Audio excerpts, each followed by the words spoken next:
with, I'll kind of introduce myself. This is one of the best ways to introduce myself. This is my family. This is actually just in February of this year, where I was on a speech tour. We got to go down to Florida as part of the speech tour with the family, all 12 children. We were blessed with 5 boys in a row, followed by 5 girls in a row, followed by a boy and then a girl. Kind of neat and down there. That's very scientific. I guess so. Something like that. This is some of my motivation. I am very blessed and want to see, as much as possible, we can preserve our country and our freedom that we inherited for the next generation. My passion for this was first ignited by a good friend of mine, a gentleman who was a neighbor of mine a dozen years ago, who invited me to a class on the Constitution, which he informed me would be held in my living room. And so I attended. And this was for those that are familiar with it, this is the Institute on the Constitution by John Eidsmoe. Good 12-lecture course. It wasn't a lot of the theological influences on the foundation of our nation. Very interesting. I would say the 2 most important things I took away from that course were, number 1, brace yourself, this was shocking, we're not using the Constitution anymore. You all knew that. Okay. And number 2, more importantly, if we were to be following the Constitution as written, as intended, it would solve most of the problems our nation is facing today. And that ignited me. It's really that simple. That if we were to simply be following it as we're supposed to be, as every elected official at the federal level, state level, and local level swears an oath to do, as well as those that are appointed to any government office, as well as those who serve in the military, police, or sheriffs, and so on. They also are known to uphold the federal Constitution. And if they simply did that, I could be here for the next several hours just explaining what a difference that would make in so many different areas around the country. So many different political topics. I won't go into that right now. So this ignited in me a passion to fix the problem. I'll be getting into very specifically what I feel is the root of the problem that we're facing today. And I think the best way to do that, I'm going to give you a concise version of this presentation. It's called Reign in Big Government with Article 6, not 5. Article 5 refers to amending the Constitution. And very simply, if the Constitution were the problem, then we would need to fix the Constitution. Every time the founders talked about using the amendment process, Article 5, if they gave any context for which to use it, it was always the same context. Every time. If there are flaws in the Constitution, change the Constitution.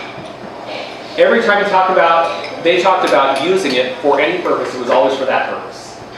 It was never for the purpose of, if they're ignoring the Constitution, change the Constitution.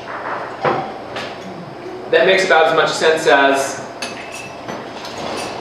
if people blatantly ignore your stop sign by your house, should you change the stop sign? Make it a little bigger? They know it's there. They're still ignoring it. Brighter red, reflective color? I don't know. That's not the issue, is it?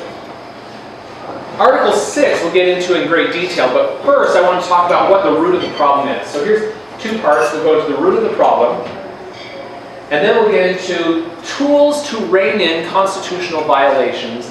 What did the Founding Fathers actually say to do when the federal government blatantly ignores the clear meaning of the Constitution? And I'm not giving them any leeway on this one. Because, for example, the right to keep and bear arms shall not be infringed is not vague, is it? It's hard to be any more clear than shall not be infringed, period. There's no wiggle room. There's no real justification for the constitutional violations. So let's get into the root of the problem. I figured the best way to prove the root of the problem is by giving everyone in the room a pop quiz on the Constitution. So, and by word of warning, my father's a college professor, so maybe that's where this comes from. But pop quiz time. I'm going to give you 10 questions on the Constitution, and we'll discuss the answers briefly. What I want you to do is just keep a mental tally of how many of them you got right, how many of them you got wrong. You can keep it to yourself, or you can tell everyone whatever you want. So question number 1. Some of these will be easy, some of them will be a little harder. What does the Constitution say is necessary to the security of a free state? Now don't blurt it out. That's an exact quote. Something is necessary to the security of a free state. You all know it? This is from the, where is this found? Second Amendment. What does it say? Go ahead. Anyone have this? A well-regulated militia being necessary to the security of a free state. The right to keep and bear arms shall not be infringed. Excellent. Word for word. Thank you. A well-regulated militia. Wait, hold on. You go both doctrine. Yes, that's right. Cindy, on the drive over here, we were talking about this a little bit. I did a radio show last month on the topic of the well-regulated militia. Since I'm from Montana and I was doing a Montana statewide radio show, we looked at it from the standpoint of Montana. If we were currently using the well-regulated constitutional militia as prescribed in the Constitution, the way this had been traditionally done, they all understood that they'd had militia for more than 100 years before the Constitution was formed. It was historically every able-bodied man between a certain age range, and that was usually something like 16 to 65 years of age. Every able-bodied man, with a few exceptions for specific government positions or whatever, they can't be part of it. Okay, virtually everybody, virtually every able-bodied man was required to be part of the constitutional militia. And in Montana, where we have a little over 1 million population, that's not a very big state, population-wise. I know of one a little smaller. But that's a pretty small state, isn't it? We're one of the smallest states. And yet, if Montana had our Montana well-regulated militia, that would create a standing army of Montana, of the militia, that would rank in the top 15 largest armies of the world. Is that impressive? That's amazing. Now, if we were to make it every able-bodied man and woman, which is probably where we would go today, because they have to have their equal treatment, right? Everyone has to be treated equally, so women would be part of it as well. That would put us in the top 9. We'd be the 9th largest standing army, if you can call a militia that, in the world. That begins to give you some idea of why this is considered necessary to the security of a free state. Tiny little Montana would be an international force to be reckoned with. Isn't that impressive? Necessary. That's an important word. Okay, let's go on to question number 2. What does the Constitution say about the duration of office for Supreme Court justices versus what does the media imply and make us believe? Several of you know this one offhand, don't you? They have their appointment for life, right? Not really. It's not limited by a certain number of years, but it is limited. They shall hold their offices during good behavior. Ooh, that's a lot shorter time than most of them are in there. My favorite example of this one is Ruth Bader Ginsburg, who openly and publicly admitted, I really look more to international law than I do to the Constitution in my rulings, as she calls them. And she admits she probably violated her oath of office in so doing. And yes, she did. And what is the recourse for that? She should be recalled, impeached. Yeah, she should be impeached. This is up to Congress to judge that good behavior and kick out those that do not have good behavior. Let's go on to number 3. The decision of taking our country into war was constitutionally placed in the hands of Congress. Now, that would be an easier one for you. By the way, one of the things that I did as part of my passion for helping solve this problem, I feel the main problem our nation is facing is that we don't know the Constitution. We're on question number 3. So far, if we were to take this quiz around this community, do you think everyone would know these answers? Probably not. That's what I recognized in that Constitution course a dozen years ago, was the main problem we're facing, we don't know the Constitution. One of the things I did was I created a Constitution lecture series, 6 lectures on the Constitution, called The Constitution is the Solution. Go on YouTube and look up The Constitution is the Solution, you can see all 6 there. In the 4th lecture in this series, I go into the constitutional war powers and why the Founding Fathers felt it was so vital for Congress to be the ones to declare war, not the President. A lot of information there. And one of the dangers I have when we open up these different questions, each of these questions represent roughly an hour lecture. So we could get through this 10 questions in about 10 hours if you want to do the full scope here. I'm trying not to go that far into it, but just quickly touch on a few things here. But just briefly, Congress has declared war in our nation's history 5 times. The War of 1812, the Spanish-American War, Mexican-American War, World War I, World War II. That's rare. That was part of the intent, was that it would be very rare. But number 2, how did we do in those wars? We won them. Were they these long, drawn-out, indefinite ending types of things that we're doing today? No, not at all. We go in there with a specific intent. It has a very different effect when Congress declares war. It helps unite the country behind the war effort before ever going. Unlike Vietnam, for example, where we really lost that more on the home front because we were so divided against ourselves whether or not we should even be there. Anyway, again, trying to keep from going too far down this path, we'll have an entire lecture just on that topic. Question number 4, what does the Constitution say about bills of credit? Now I recognize I'm speaking to the Constitution party here, so you all know every one of these thoroughly, probably. Maybe not. Bills of credit is found in one place in the Constitution, Article 1, Section 10. Where it says, no state shall emit bills of credit, nor make anything but gold and silver coin a tender in payment of debts. It says that in the midst of a bunch of other prohibitions on the power of the states. Interesting. So what is a bill of credit? According to our Founding Fathers' vernacular, a bill of credit is what you showed me out of your pocket a little bit earlier. Yeah, Sort of. currency, our Paper money. paper money. Yeah. Technically, literally, a bill of credit has to have something that's credit for. So the paper money we're using today isn't even that, because there's nothing backing it. There's no gold behind that bill, or silver. It's backed by nothing. Monopoly money. This was my 3rd lecture, by the way. We go into constitutional money. Very interesting topic. I usually find that's the one that gets people most angry. When they realize how we've been robbed and deceived by our monetary system and the Federal Reserve and so much more. Vital information for any patriot to understand the enemy that one book refers to as the creature from Jekyll Island. Anyone ever read that book? A few of you, good. The creature from Jekyll Island, the Federal Reserve. Interesting topic. Federal, nor does it have any credit. Yes. I always say that the Federal Reserve is neither federal nor are they a reserve, but otherwise the name fits perfectly.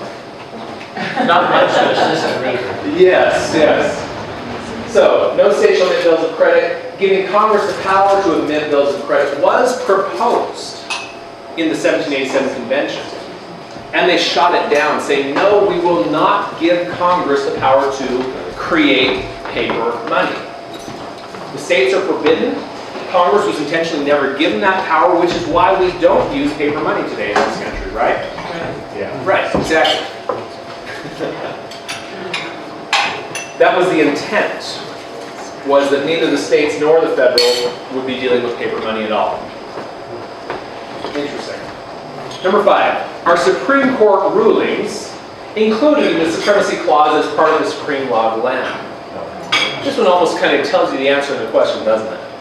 That doesn't sound like it would be, so probably no. If I didn't know, I'd still guess. And no, they're not. What is considered supreme law according to supremacy clause? This Constitution, In the amendments. And the laws. it specifically mentions this Constitution. Amendments are part of the Constitution. Laws of the United States made in pursuit thereof, and treaties made under the authority of the United States are supreme. So those three things. The Constitution, laws made following the Constitution, treaties made under its authority. And where do Supreme Court rulings, which are really not rulings, they're decisions because they're not rulers, where do these Supreme Court decisions fall in? Are they supreme law? Law of the case. They're law of the case. That's well put, well put. Because they are law in that case, and they don't actually have any legal binding effect outside of the case, the plaintiff and defendant. And again, we're going to head down a path for just a moment. I'm going to try to go not too far. But this idea of stare decisis, the meaning being try to remain where you stand, the courts try to be consistent. So if one court decision has been rendered in one direction, future courts try to remain in that same direction, consistent with previous court decisions. Well, that's just a guide. But they've taken that guide and said, this is now law. Once the courts have made their ruling, in one case, that is now supreme law, like Roe versus Wade is settled law. We've totally turned this whole court system upside down, and now precedent is a higher law than the Constitution in the courts. Anyway, don't get me started. Let's continue on. Number 6. The enumerated powers of Congress are found where in the Constitution? Article what and section what? 1 and 8. Who said that? 1 and 8. 1 and 8. Good job. Article 1, section 8 is the list of what we call the enumerated powers of Congress. It's a specific list of 18 clauses of the powers granted to Congress to make law. Now, as a side note, Congress does have some other places where they're given some authority, some power to make law on rare occasions, such as in Article 4, Congress has the power to admit new states to the Union and make the laws regarding that. That's not a regular day-to-day lawmaking power, though, is it? That's an exception. Their regular day-to-day lawmaking powers, the entire list, is Article 1, Section 8, 18 clauses. It's a short list. I'm going to show you that list in a moment.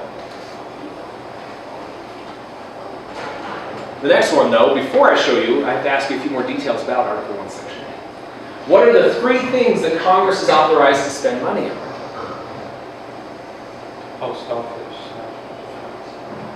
You're going to come up with more than 3 if you do it that way, Okay. because it's 3 categories, and that's why this is a little tricky. There are 3 specific categories of expenses. This is found in Article 1, Section 8, Clause 1. The Congress shall have power to lay and collect taxes, duties, imposts, excises. In other words, raising the funds. 2, pay the debts, provide for the common defense, and the general welfare. Those are the 3 categories that they can spend money on. And the founders made this quite clear that that is what they were saying when they said common defense and general welfare. These are categories, but then the rest of Article 1, Section 8 defines those categories. Like this. Here's Article 1, Section 8, that first clause that I was just citing. They can raise money for paying the debts, provide for common defense and general welfare. And then you get clauses 2 through 9 and 17 are the general welfare powers. And then the end, number 18, is kind of the bookend there. It's the necessary and proper clause. It says Congress can make all laws of necessary and proper, period, whatever they want to make. They can make any laws they want to. No. Not even close. The necessary and proper clause is very specific. Congress shall have the power to make all laws that are necessary and proper for carrying into execution this foregoing list of powers. and any other powers specifically listed in the Constitution. Does that give any new powers? No, it says it directly relates to the enumerated powers. It doesn't grant any new ones. So for example, the power to coin money, Congress can also make all laws that are necessary for the power of coining money, such as we're going to make laws like we're going to establish a mint, and we're going to pay for employees to run the mint and coin money, because Congress can coin money. They can punish counterfeiting, and they did so. The Coinage Act of 1792, they declared that anyone who counterfeits will be subject to the penalty of Death. good job. Death penalty for counterfeiting. I think they took that pretty seriously. Yeah. They considered that a tremendous crime. So that is a definition of 3 categories Congress can spend money on: paying past debts, providing for the common defense, and general welfare. All expenses must be one of the enumerated powers, or they don't have power. In fact, the way I put it very simply is, everything Congress does, everything the federal government does, is unconstitutional, unless you can point to a specific power in the Constitution that authorizes it. Start from the 0. They have no power unless it can be shown. Very simple. Okay, moving forward to the quiz again. 3 more questions. Number 8. What are the 5 purposes for which the federal government can own and control land within a state? Post office roads Close. and military installations. Yeah, you just about have it. Other needful buildings. Yeah. Combine all this together. The actual wording is forts, magazines, arsenals, dockyards, and other needful buildings, which include post offices and so on. That's Article 1, Section 8, Clause 17, the second half of it. The first half talks about 10 square miles of land for the seat of government, which we've determined is Washington, D.C. 10 miles square, 10 miles square. not 10 square miles. There's a difference. That'd be smaller. No, 10 miles 10 square. miles square. Yes. So, wait a minute. Where does the wilderness areas come in? The what? Wilderness areas.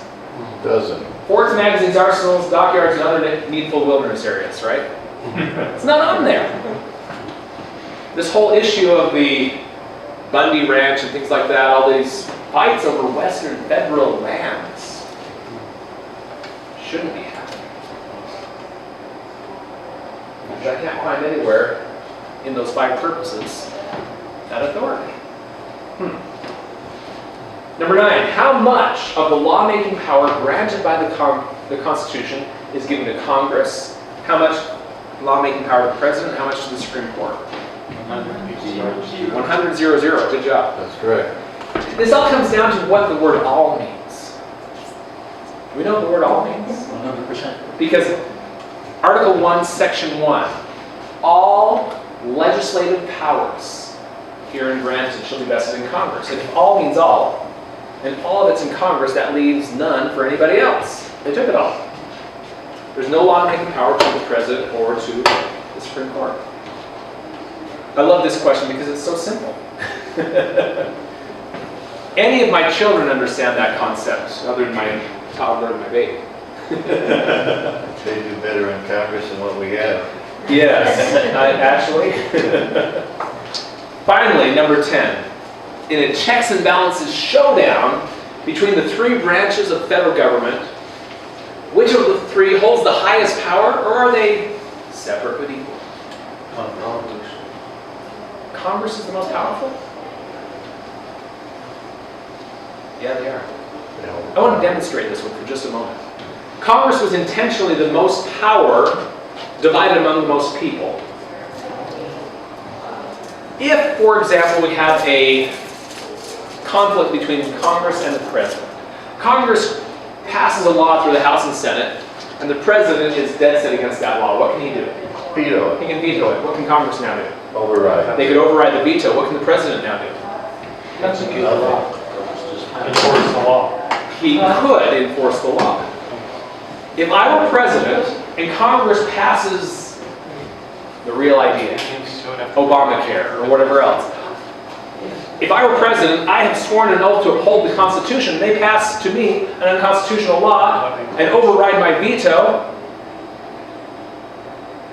I swore an oath to faithfully execute the laws of the Union, starting with, preeminently, the Constitution itself. What do? I don't implement that bad law, right? That was intentional. Presidents, as a separate body, implement the law, separate from those who create the law. As a check, the president has the rightful power to say, no, I will not enforce that law. Does Congress have any recourse in this? They have the final, ultimate power of impeachment. They can kick him out. At that point, does the president have any recourse? No. Other than whining about it on the evening news, that's about it, isn't it? Run again. What's that? He could run again, right? The run again, I don't know. Impeachment abolishes the Yep. opportunity to run again. Yep. Someone said write a book, go on a national speaking tour. I think that's probably the next course. How Congress subverted the Constitution by kicking out laws. Yeah, whatever. If you also compare this to Congress versus the courts, who has more power? Aren't the courts the Supreme Court? And what they say goes, and they can tell Congress, you need to pass a law that says this or that? No, That's how they work, isn't it? that might be how they work. That is how they work. That's not how it's supposed to work. That's not how the Constitution delegated powers. Congress has several powers to rein in the courts. Congress can, for example, the lower courts, they can get rid of them.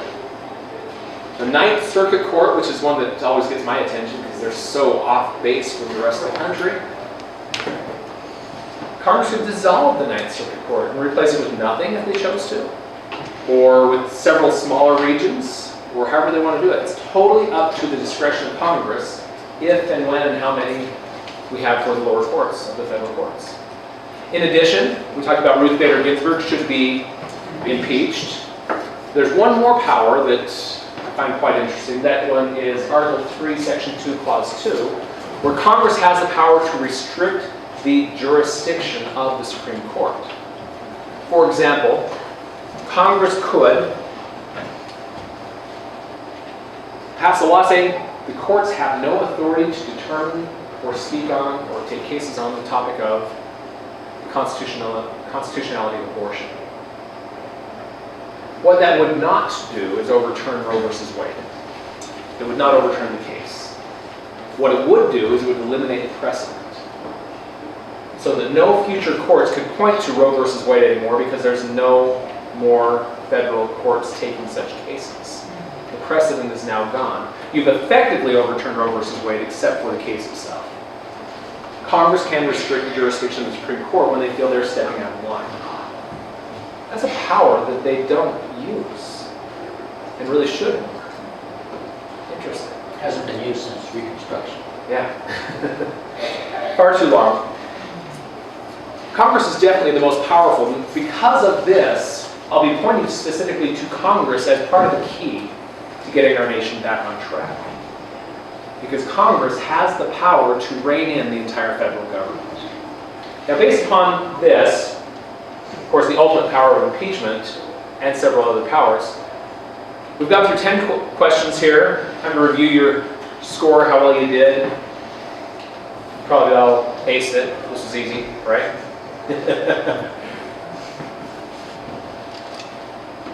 The more important question isn't how did we do in this group, but how would the average American do? If we took this quiz as a man on the street interview and started asking all over the country, what do you think the average score would be?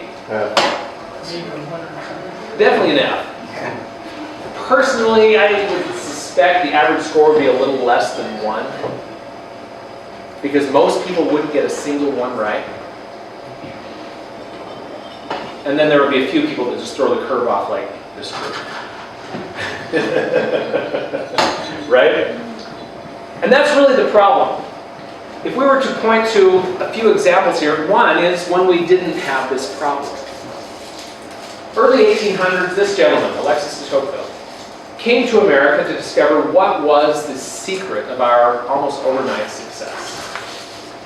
His words were, among other things that he pointed to, one of the ones I found most interesting was this one. In America, every citizen is taught the history of his country and the leading features of its Constitution. Just like today. He goes on to say, it is extremely rare to find a man imperfectly acquainted with all these things. A person wholly ignorant of them is sort of a phenomenon. How weird, how rare, how strange. We found someone who's not totally familiar with the Constitution. What's wrong with him? Today, it's just the opposite. Today, I would say it's extremely rare to find a man who is vaguely familiar with all these things and a person wholly educated on them. Is sort of a phenomenon. Wow. What was our greatest strength then has become our greatest Weakness. Now, putting this in the words of the Founding Fathers, Alexander Hamilton, Federalist 16, tells us that people are the natural guardians of the Constitution. How do we guard what we don't know? I think the answer is in front of us, isn't it? We can't guard, we can't protect, we can't enforce a Constitution we don't know.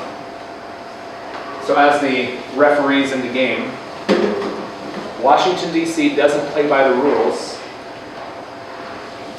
because we the people don't know the rules. Okay, we spent a bit of time on that, but I think we probably knew that from the beginning.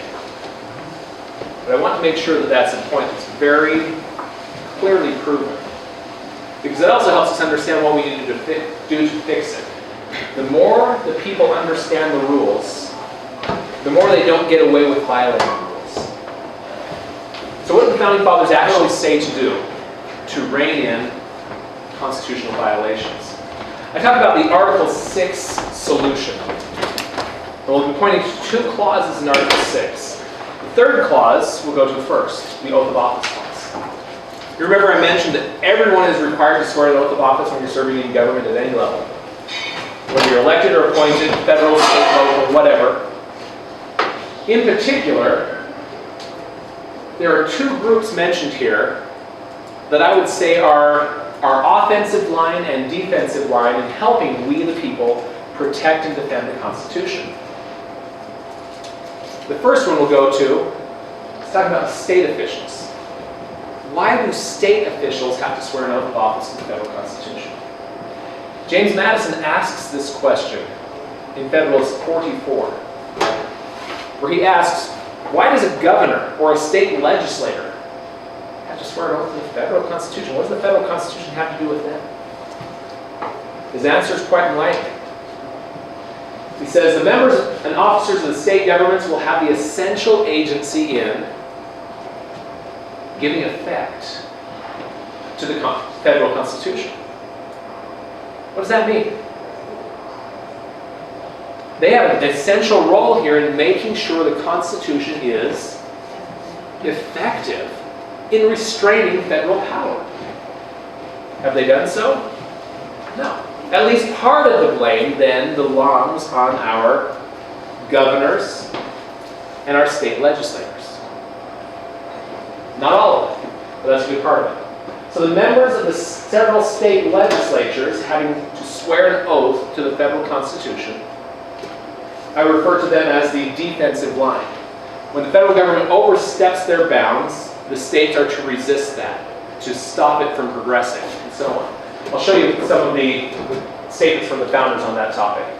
The other category is the senators and representatives before mentioned, referring to U.S. Congress. U.S. Congress becomes the offensive line. If we can activate Congress, they have the power to rein in the rest of the federal government. I'll show you how that's done.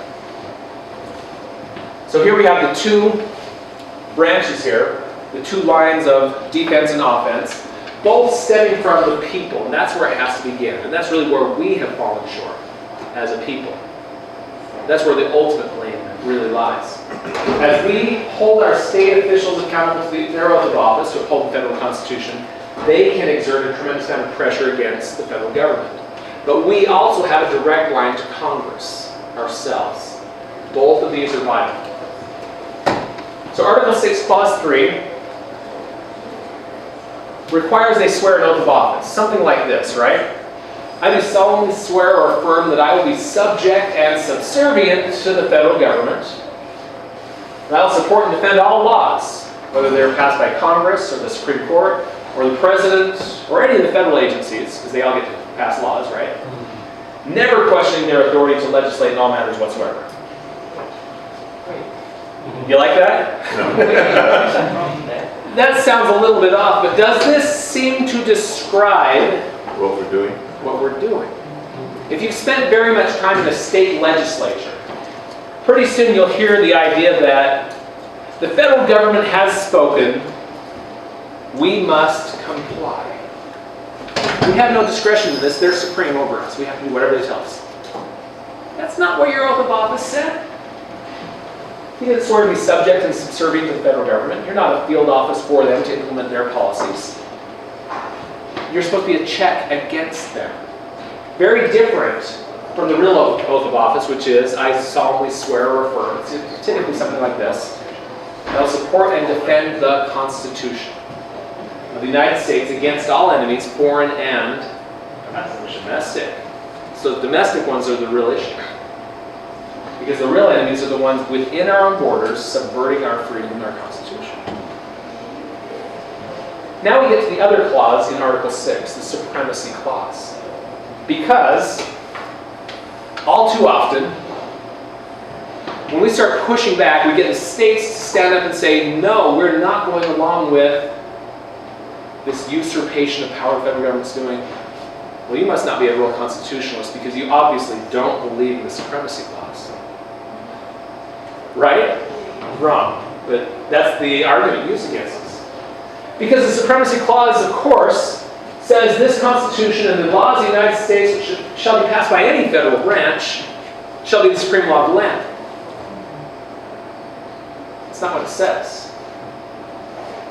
The cutout portion right there is the key to understanding the whole Supremacy Clause. What it really says is this: laws of the United States which shall be made in pursuance thereof.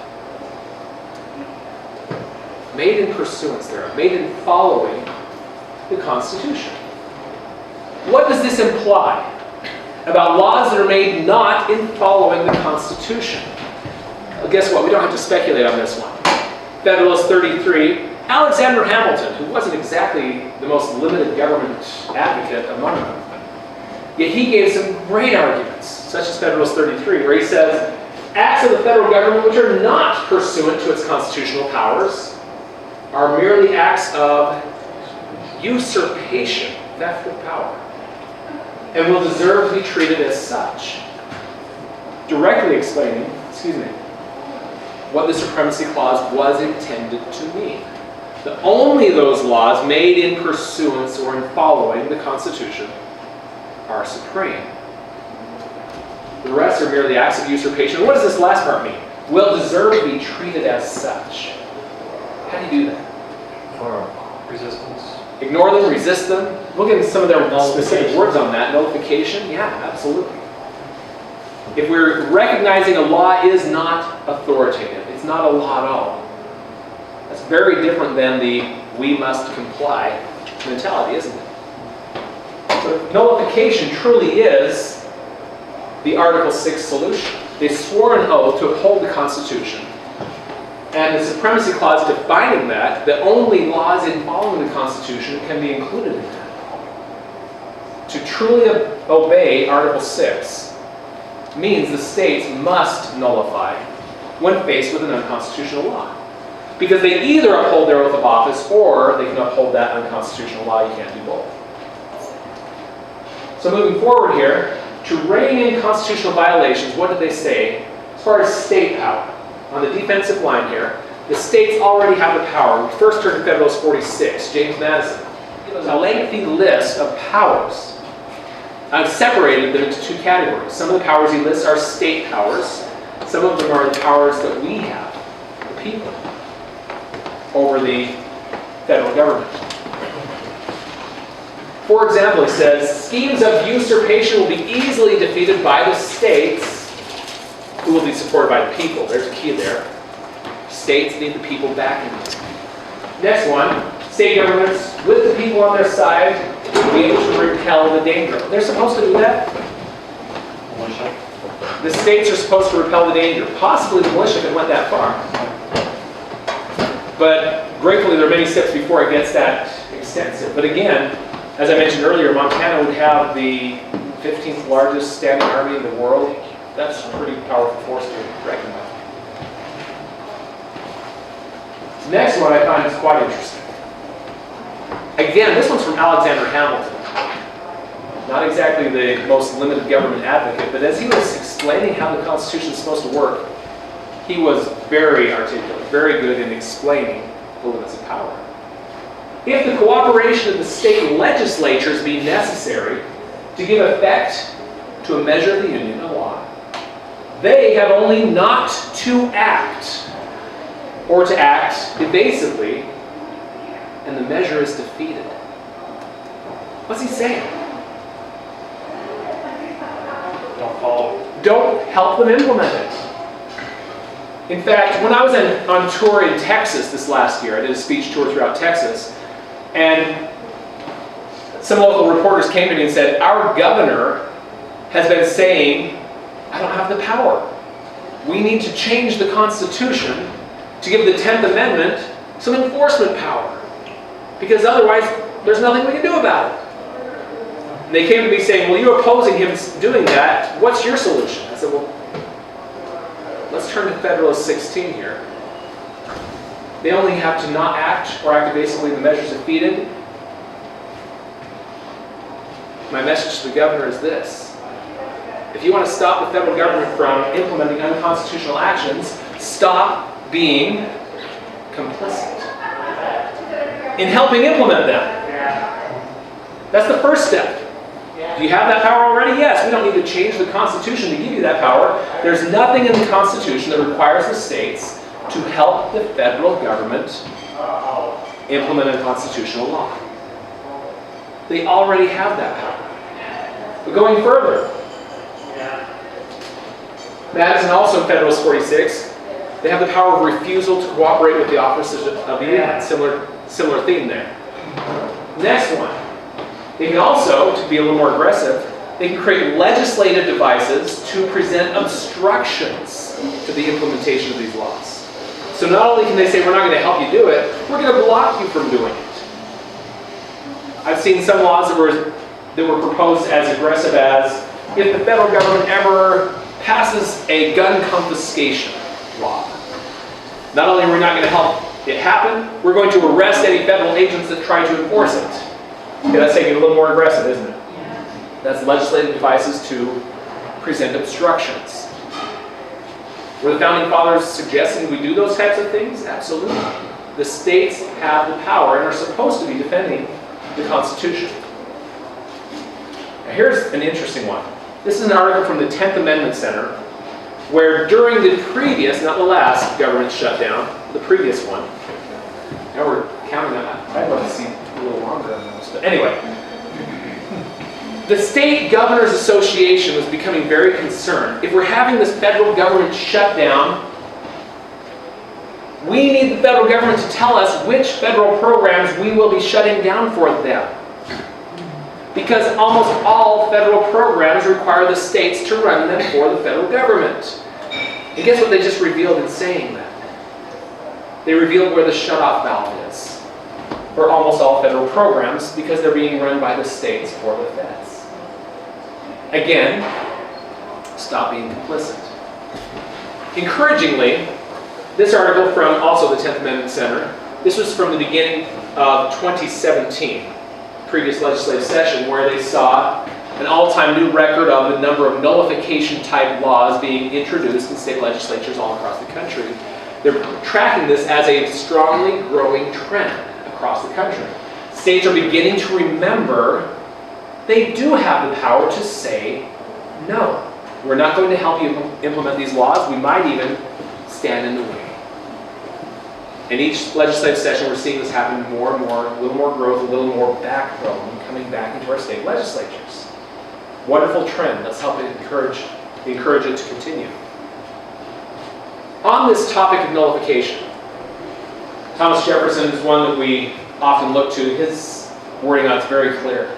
The several states who formed the Constitution, that instrument, being sovereign and independent, have the unquestionable right to judge of its infraction. What's he saying on that first half?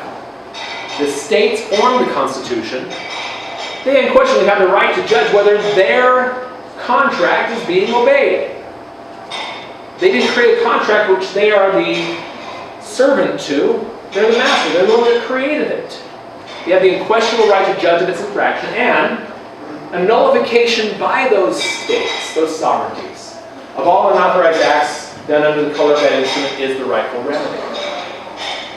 He goes on to say, without this right, they would be under the dominion, absolute and unlimited, of whosoever might exercise this right of judgment for them.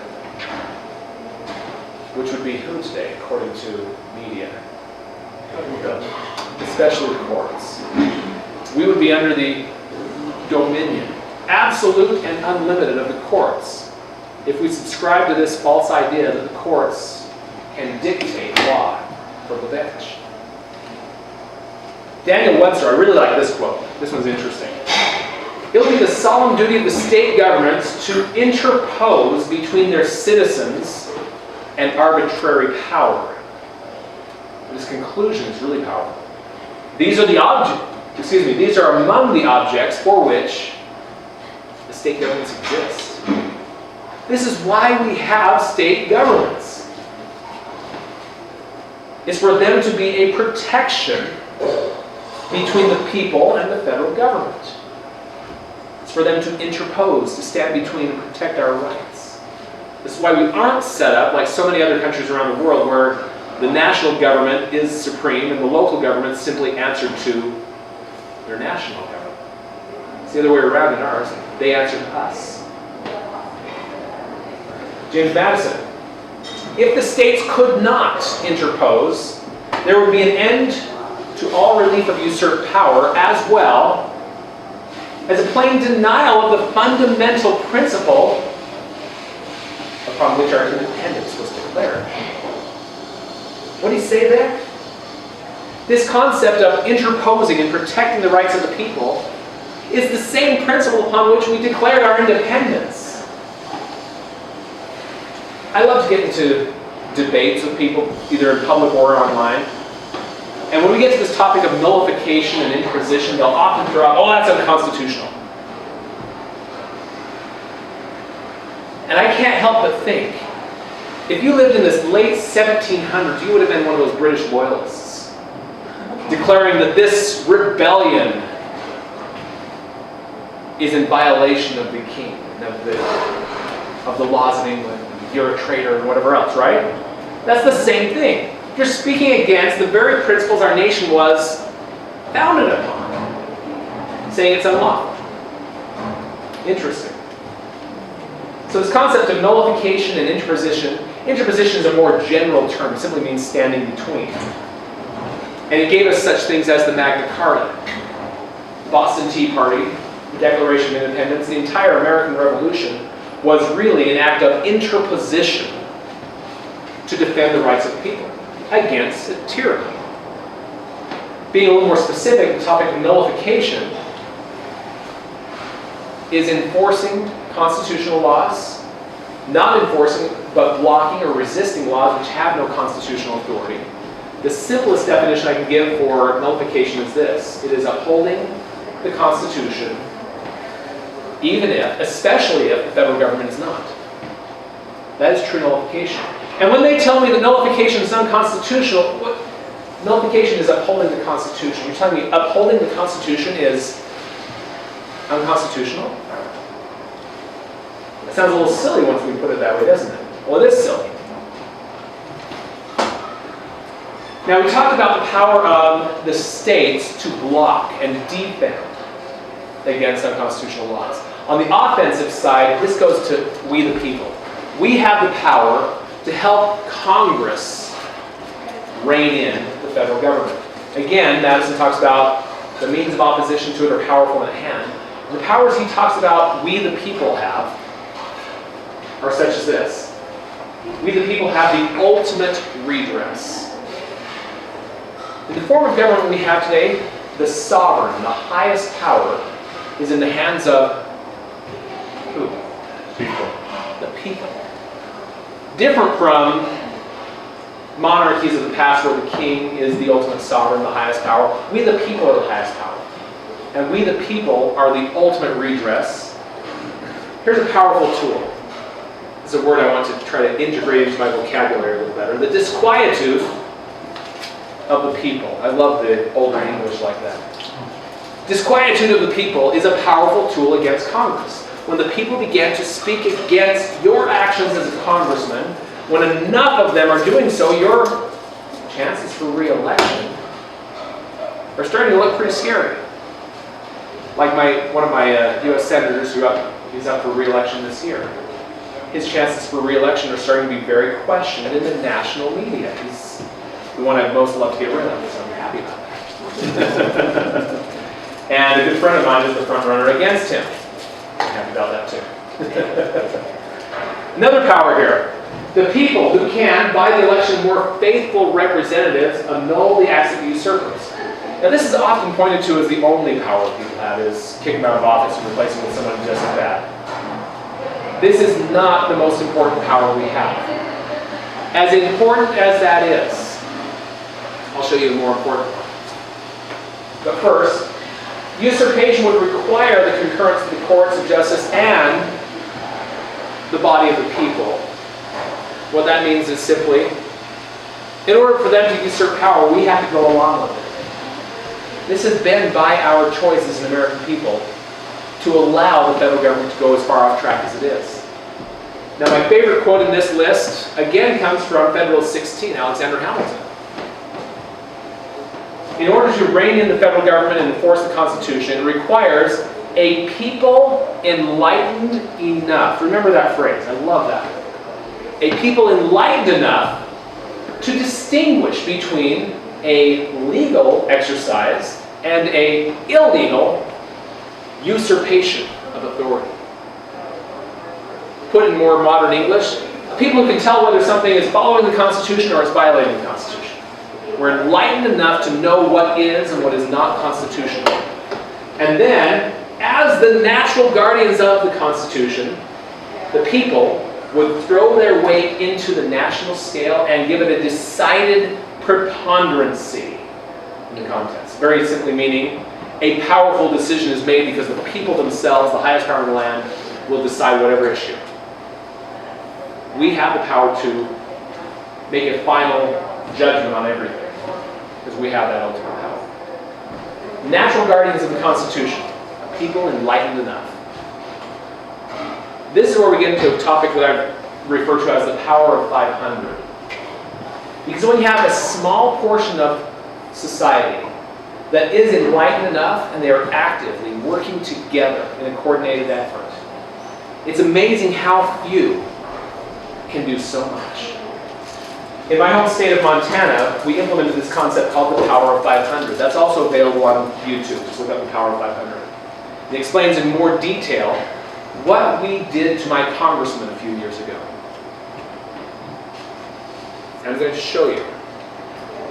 First, as we pull together a few hundred people in any congressional district, a few hundred well-orchestrated activists like that can get your congressman's attention. My favorite tool for this is the New American's Freedom Index, which, if you go onto newamerican.com, right at the top bar there, you're going to see a link that says Freedom Index. We have some of them up on the front table there. The Freedom Index is the scorecard of Congress. Twice per year, the John Birch Society's magazine, the Freedom Index, is published, giving 10 votes made by the House and 10 votes made by the Senate a score on whether or not your congressmen, your senators follow the Constitution and their votes on those 10 issues.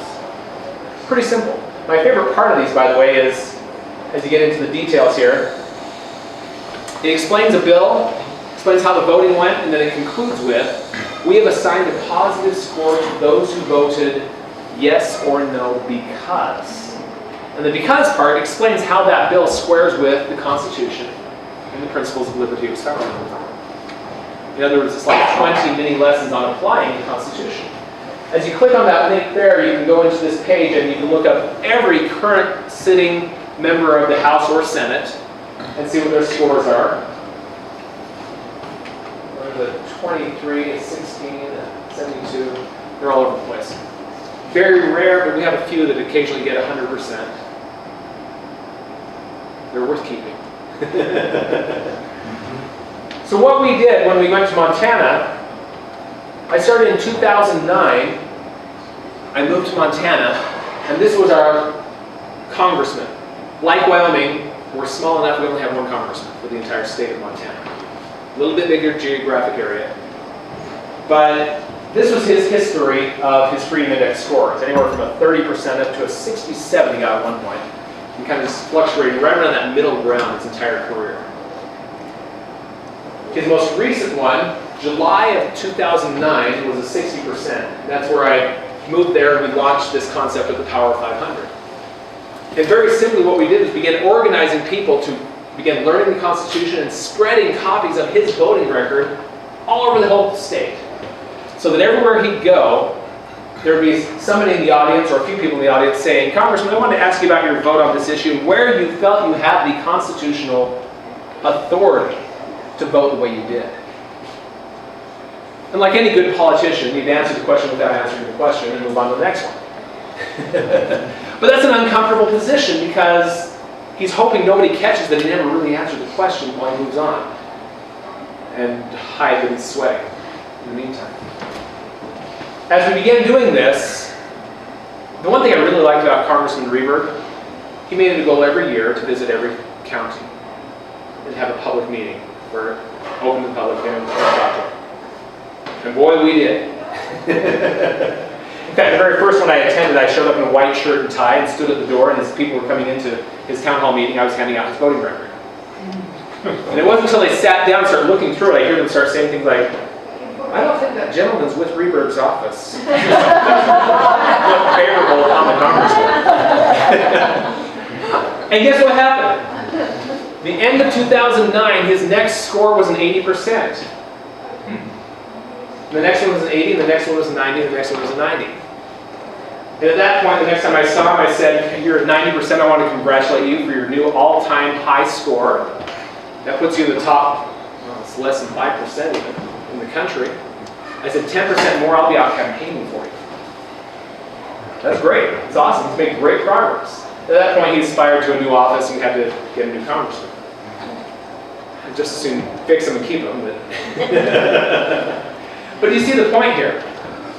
He got the message. In fact, he thanked us for doing what we're doing and referred to me as Mr. Brown's my conscience. And thanked us for keeping him honest. Because he knew we were watching his back and watching his votes almost immediately. From July to November, when the next issue came out, we saw a notable change in his voting. That's powerful. That's very powerful because, and remember how I mentioned kicking them out of office is not our most powerful tool? This is more powerful, isn't it? Putting the pressure on them between elections is far more important than just kicking them out whenever they go back. Keep them pressured so that they vote right. Now, my Democrat U.S. Senator, John Tester, is one that resists. Our Republican senator, he's listening quite well. Our new congressman, he's off to a good start listening. They're both kind of in the middle of the road, but they're starting to feel the pressure now to improve their scores. We keep getting new congressmen, so I have to retrain them over and over again. But the point is this, number one, that job is never done, is it? But the most important part is number two, it doesn't take that many people. At this point, when we saw him change from a 60% to an 80%, we probably had about half of the 500 built so far. But it was enough to get his attention. Interesting. So now we pause, right? Dorothy Gale. The entire story is she's chasing the wizard, and in the end she finds out he's a fraud. He's not the solution to her problem at all. But the solution was already there. She already had the power to solve her own problem. She just didn't know it. She didn't know she had the power, and she didn't know how to use it. That is ultimately what we face as a nation today. We already have the power, as the people of the United States, to reign in the federal government if we know how to use it and do so. And I generally compare and contrast that to those who want to change the Constitution. We don't need to change it. We have the power if we'll use it. For example, I'm going to conclude with a few quotes from the founders here. Thomas Jefferson tells us, "If a nation expects to be ignorant and free, it expects what never was and never will be." Being poetic here on this. It's impossible. If we can't solve the ignorance of our nation, we can't force liberty on the people who don't want it. That's the ultimate problem we're facing. John Adams tells us liberty cannot be preserved without a general knowledge among the people. Same concept. Jefferson tells us what to do. Educate and inform the whole mass of the people. They're the only sure reliance for the preservation of liberty. Granted, you all know something. You're probably thinking right now, oh, I can't educate that person. They won't listen. They don't want to know. Okay, don't waste your time on those that are far more difficult. Start with the easier ones. But we also probably know a few people that are leaning in the direction and would be interested in learning more about the Constitution and liberty and how our nation was miraculously founded. There are more people like me out there just waiting for you to invite them to a class in their living room. Right? Frank here knows the gentleman who awakened me, Paul Venable, who invited me to a class on the Constitution. And I'm very grateful to him for having done so. This one, I admit, Thomas Edison's not a founding father, and this quote is attributed to him. We're not certain whether he said it or not, but the strength of the quote stands on its own 2 feet. The strength of the Constitution lies in the will of the people to defend it. That's what it really comes down to. We, the people, are the natural guardians of the Constitution. We need to help those around us learn it and learn to love it. On the plane ride over here this morning, I was sitting next to a gal and explained to her that I traveled the country teaching the Constitution, and I said, "Can you imagine yourself developing a passion for teaching the Constitution?" She said, "No, not really." Neither could I, until it happened. And I explained to her how that happened. I never would have dreamt that I would be, number one, a public speaker, and number two, traveling the country teaching these things.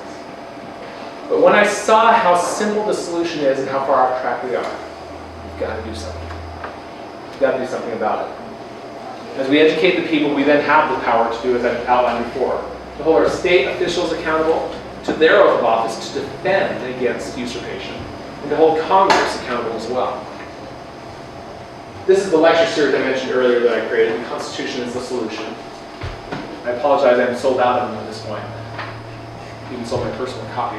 I have some old archive ones. Anyway, but this is available online in 2 places. You can go to jbs.org and purchase a set there through their shopping section, or you can watch the videos free on YouTube. Just pull up the Constitution as a solution. If you get the actual box set, it also includes an extra 7th disc that has the class handouts, the class instructor's manual, so that when questions come up in class, the common questions are all answered in the class instructor's manual. So you look like you know what you're doing. I literally made this for who I was 12 years ago. But through this, we can build a team of people, because how many ever call your congressman and feel like he's not listening to you? Yeah. Yeah. You know how he listens to you? When you call him, and your neighbor calls him, and their neighbor calls him, and another one, and you magnify your voice across many people. They pay attention. One living room at a time. Best way to get someone to show up to a meeting is hold it at their house. Which is how Paul Venable got me to the meeting. The conclusion is very simply this. When we the people understand and demand adherence to the Constitution, it'll be followed. The solution is extremely simple, isn't it? It's just a matter of activating enough people to do it. Educate and demand adherence to the Constitution. With that, thank you. I've enjoyed the conversation with you. May God bless America and bless our efforts to help preserve and protect our liberty. Thank you.